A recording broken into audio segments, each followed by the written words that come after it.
شیعہ کا متع، ہندو کا نیوگ اور سنی کا نکاح مسیار، ان میں آپس میں کیا مماثلت پائی جاتی ہے، مشابہت پائی جاتی ہے؟ ہندو نیوگ تو یہ ہے کہ ایک شخص کے ہاں اولاد پیدا نہیں ہوتی، اس کی بیوی اسی مرد سے، اپنے میاں سے اولاد پیدا نہیں کر سکتی، یعنی اس مرد میں کوئی کمزوری ہے یا وہ مرد فوت ہو جاتا ہے، دونوں طریقے سے، زندہ ہے، کمزور ہے ایسا جنسی طور پر کہ اس کی وجہ سے اولاد پیدا نہیں ہوتی، یا پھر فوت ہو گیا ہے، تو اس طرح وہ عورت اپنے مرد کی مرضی سے، یا وہ مرد ہی بلوا لیتا ہے کسی اور مرد کو کرائے پر،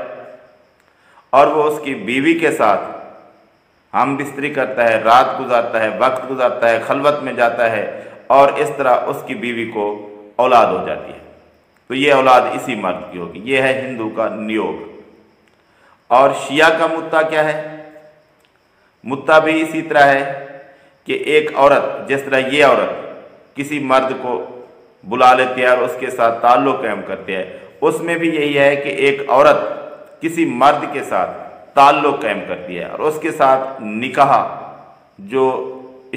اسلامی شریعت میں ہے وہ اس طرح نہیں ہوتا، بلکہ اس کے ساتھ مقررہ وقت کا نکاح ہوتا ہے،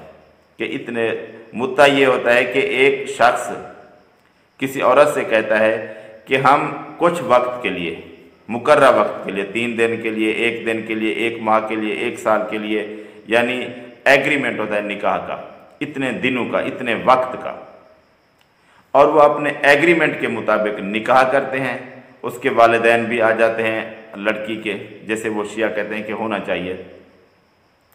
اور ان کے ساتھ نکاح ہوتا ہے کچھ وقت کے لیے، اور اس وقت کے بعد آٹومیٹک طلاق ہو جاتی ہے، اور کہتے ہیں کہ یہ نبی صلی اللہ علیہ وآلہ وسلم نے اسے رکھا تھا جائز، اور یہ ثابت ہے اور ابھی تک جائز ہے۔ یہ بات ٹھیک ہے کہ نبی صلی اللہ علیہ وآلہ وسلم نے اس کی اجازت دی تھی۔ کیوں دی تھی؟ آپ دیکھ لیں حدیث کی کتابوں میں، یہی ہے کہ اس کی اجازت دی ہمیں نبی صلی اللہ علیہ وسلم نے، یہ نہیں کہ یہ چلتا رہا ہے ہمیشہ،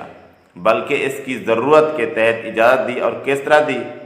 جس طرح باقی معاملات میں شراب مسلمان پیتے تھے، مکمل حکم جب تک نہیں آیا شراب کا، شراب پیتے رہے، لفظ بے شک آپ کو نہ ملے کہ نبی صلی اللہ علیہ وسلم نے ہمیں اجازت دی، لیکن قرآن سے اور اسلام کی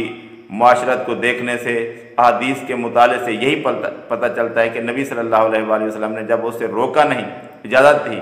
لوگ پیتے تھے، آپ صلی اللہ علیہ وسلم نے انہیں منع نہیں کیا، قرآن مجید میں آیا کہ یہ اچھی بات نہیں ہے، تو لوگ پیتے رہے، لیکن بعد میں حکم ہے کہ اسے چھوڑ دیں، تو اس سے پہلے جائز ہی رکھا گیا نا، منع تو نہیں ہے نا، اس سے پہلے اچھی بات نہیں ہے، اس طرح کہا گیا، اس سے نفرت دلائے گی، لیکن جو پیتا تھا اس کو روکا سختی سے نہیں گیا۔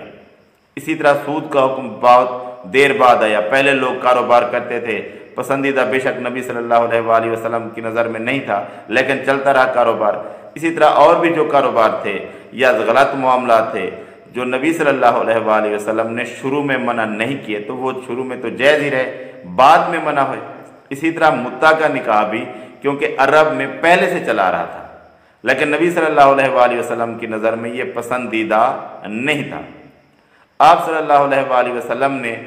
جب جنگوں میں کسی جگہ گئے مجبوری کی حالت میں، نبی صلی اللہ علیہ وآلہ وسلم یا کسی بھی وقت نبی صلی اللہ علیہ وآلہ وسلم نے اسے جائز رکھا، اس سے منع نہیں کیا۔ لیکن بعد میں آپ صلی اللہ علیہ وآلہ وسلم نے آخری دفعہ غزوہ خیبر پر بھی